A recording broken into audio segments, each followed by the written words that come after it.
Coordenador, quero cumprimentar o Dr. Vítor Caldeirinha, agradecer a sua presença e também o Dr. Alexandre Simões. É importante para nós termos o testemunho do Porto de Setúbal, aliás, da administração dos portos de Setúbal e Sesimbra, e até pelo relevo e pela experiência e pelo testemunho de portos com o potencial que esta região, que a Península de Setúbal apresenta do ponto de vista da ligação ao aparelho produtivo e da economia regional e nacional, porque eu penso que é importante chamarmos a atenção para uma coisa que o PCP tem vindo a sublinhar há muitos anos e que tem mais atualidade do que nunca, se calhar, que é esta questão da necessidade de uma visão integrada no desenvolvimento. E integrada não apenas do ponto de vista transversal em relação ao setor e ao sistema portuário, e olharmos para o país e apostar na complementaridade, não pela duplicação, mas sim por uma espécie de concorrência fratricida que é mutuamente anuladora, como aconteceu em vários casos para essa Europa fora. Temos vindo a falar aqui nestas reuniões do que se passou com a Wilhelmshaven na Alemanha, do que se passou com Amsterdão, com o terminal de contentores, as falências que têm estado a acontecer por uma falta de visão integrada, precisamente, e uma visão de concorrência artificial e forçada, mas que essa visão integrada e complementar e harmoniosa se faça pela diferenciação e pela vocação económica de cada porto e de cada região, digamos assim. E eu considero que o Porto de Setúbal e o Porto de Sesimbra, na vertente da pesca, tem aqui uma diferenciação e uma experiência que vale a pena mostrar, muito por esta questão do aparelho produtivo que nós sempre fizemos muita valorização. E numa altura em que a economia está a ser massacrada como está e o aparelho produtivo está a ser destruído e desmantelado, é importante não esquecermos esta ligação entre o sistema e o setor portuário e o aparelho produtivo, porque nós não podemos pensar nos portos como uma forma de fazer plataformas giratórias de vem contentor, sai contentor, para um transshipment que não tem nada à sua volta, não é? Nem sequer podemos pensar que os portos são para abastecer consumidores, porque consumidores que não produzem não vão ser consumidores por muito tempo. Em contrapartida, nós temos uma circunstância em que nos colocam, da parte do Governo, numa discussão baseada apenas numa nota de imprensa, porque não há mais do que isso, em termos concretos, como se estivéssemos perante uma espécie de facto consumado. É ali que vai sair o novo terminal de contentores, 1 milhão de teus, com 16 metros e meio ao zero hidrográfico, e a coisa faz-se.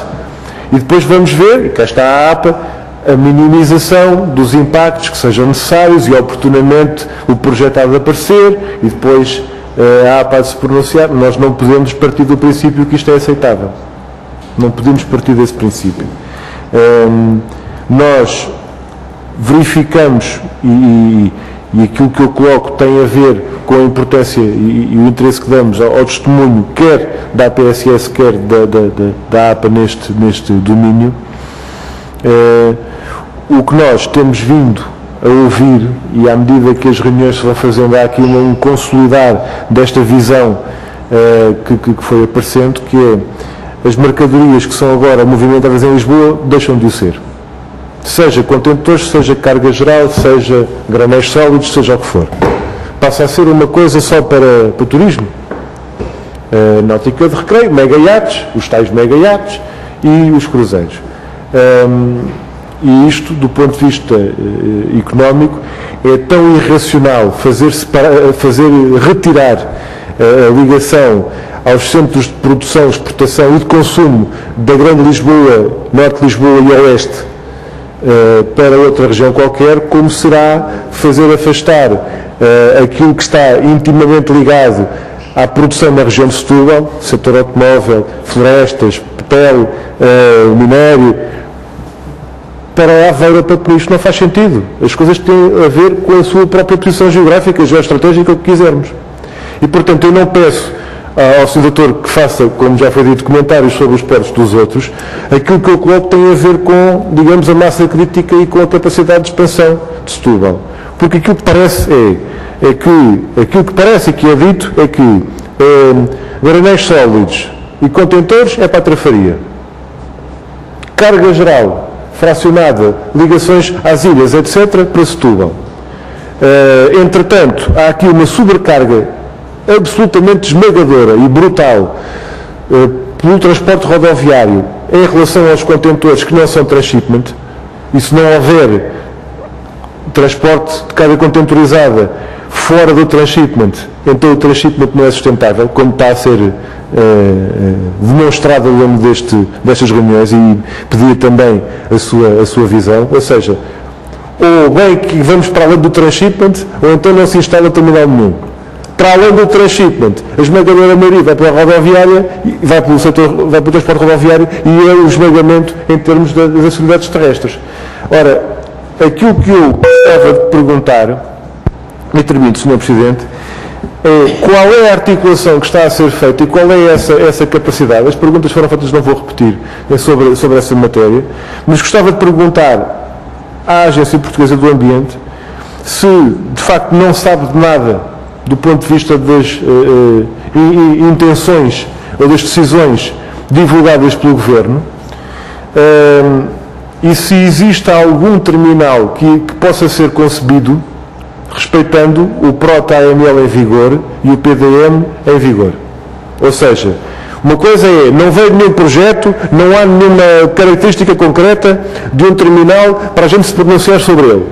Mas o que eu pergunto é se há algum terminal que possa existir com características tão inovadoras, tão estranhas e tão diferentes, que possa ir para um território onde não está previsto nenhum terminal de contentores. Faço-me entender, Sr. Doutor. Ou seja, não há nada previsto no PDM. Não é essa a utilização do território que está prevista no PDM. Não é essa a utilização do território que está prevista no PROT-AML. Então como é que se vai fazer um terminal de contentores disfarçado de quê? Faço-me entender.